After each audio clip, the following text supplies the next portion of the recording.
It's funny how life can flip you upside down in the time it takes to blink. One minute you're on top of the world, flying private, ringing the bell on Wall Street. The next you're staring at a cracked ceiling in a one-bedroom apartment that smells like old cabbage, wondering if this is where your story ends. My name is Langston Price. Once upon a time, I was a name whispered in Silicon Valley boardrooms. The black guy who cracked the venture capital ceiling of VY Cyanary, they called me. I built Titan Growth Partners from the ground up. Took a doula $20K loan and turned it into a doula $400 million empire. I backed the kind of startups that now power your phones and automate your thermostats. But empires built without allies or castles in sand, and I had a front row seat to how fast they wash away. It started on a freezing December morning. I opened my laptop, expecting the usual pre-market bump, and instead watched Titan's stock freefall 92 fan tram in under an hour. My partner's men I mentored, lunched with, in VY TED into my home had engineered a hostile takeover behind my back. Moved funds, fabricated documents, fed lies to the press. Suddenly, I was no longer a founder, I was a fraud. Indicted, frozen out, bankrupt. My wife, Monica, left a note on the marble countertop that read, "Saw I married ambition, not ruin." Saw that stung more than any headline. And believe me, there were plenty, each one dripping with coded language. Affirmative action angel falls from grace, one paper printed. I lost everything. The house in Brookline. The cars. My name. My damn sense of self. And if you'd asked me that night, the one where I wandered through Madison Park with frost biting at my fingertips and an idea forming that the lake might be a quieter ending, I'd have told you I was done. But that's when I heard it. Soft pencil scratches, barely audible under the old stone bridge. I thought I was alone. But under that arch, huddled in an oversized coat and worn-out sneakers, sat this little girl. She was scribbling into a half-torn notebook, flashlight in her mouth. I assumed it was homework. I was wrong. "Hey, you all right?" I asked, not wanting to spook her. She looked up, clutching her notebook like it held the cure to something. "I'm fine," she said. "I just needed quiet." Her name was Nia, 10 years old. Her grandmother had passed a few weeks before, and she was bouncing between a shelter and the streets. No parents, no siblings. Just her, a notebook, and a mind that refused to quit. We talked for maybe 30 minutes. She showed me a page filled with equations formulas I hadn't seen since MIT. Hell, some I didn't recognize at all. I asked her what she was working on. She said, "Trying to fix how solar panels waste light. I think I see a better way." That moment, that child, I didn't see a charity case. I saw brilliance no one else saw. The kind that's overlooked because it's packaged in the wrong skin from the wrong neighborhood. So I went to Harbor House the next morning, filled out fostering paperwork with nothing in my pockets but lint and ego. The social worker, white, mid-50s, clipboard glued to her palm to hide her suspicion. Why would a broke man foster a gifted girl he just met? Because maybe I saw her. Really saw her. Not as a problem to solve or a story to exploit, but as someone who might still believe in something if someone believed in her first. The court didn't make it easy.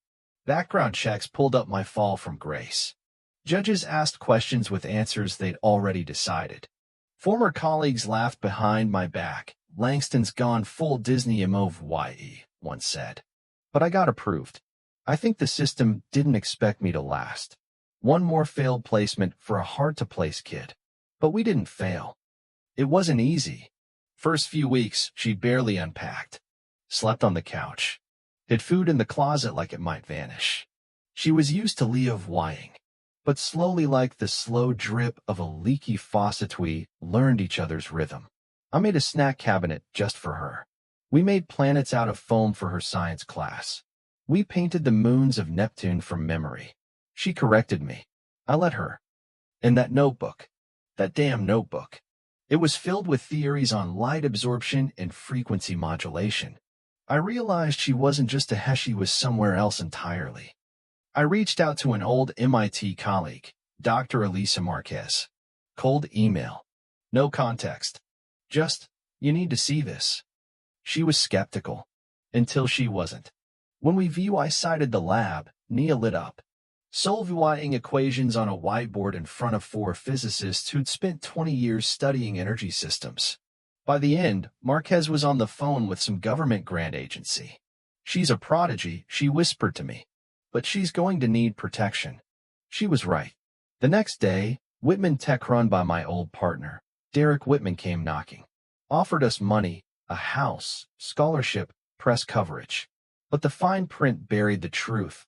They wanted her patent. Her name buried in the acknowledgments. I said no. Then they tried a different route, filed complaints with CPS, suggesting I was exploiting her. Talked to the judge who'd presided over my original fraud hearing. Suddenly we were back in court. They said I wasn't stable, that a man like me couldn't raise a girl like her, that I was projecting redemption onto her. They had lawyers, lobbyists, press. We had math. Nia stood up in that courtroom and explained her theory, how a different frequency of light could be captured using modified semiconductors, how current methods lose too much energy. She looked the judge in the eye and said, "Mr. Price didn't make me do this. He helped me keep doing it." But the judge ruled against us, said she'd be placed with a traditional family, that she needed boundaries and structure. Not a man working night shifts at a gas station trying to build a lab in his kitchen. That night, before they took her, she slipped me a note. A cloud login and 6 words that nearly wrecked me. "Saw they can't steal what's backed up." Saw. Inside were all her files. Blueprints. Videos. Journals. Everything. So I built it. I pawned the last thing I had to watch from my dad and used the money to rebuild her prototype. With help from neighbors, a retired engineer, a high school science teacher, and Marquez, we tested it. The results? 70 fan-tram energy conversion. Double the current average. We held a press conference in the community center basement. No suits. No press releases. Just truth. The story exploded. The same media that once painted me a VY lane now couldn't get enough of us. Homeless girl rewrites energy future. Foster father protects genius from billion-dollar theft. And with the pressure mounting, the court reversed the decision. Judge Clara Daniels, a black woman who knew what it meant to be counted out, gave me full guardianship. Her words? "This child has already found her family." Today, we run the Price Wilson Initiative. We VY to grants to kids like Nia. Build labs in schools that don't even have working heat.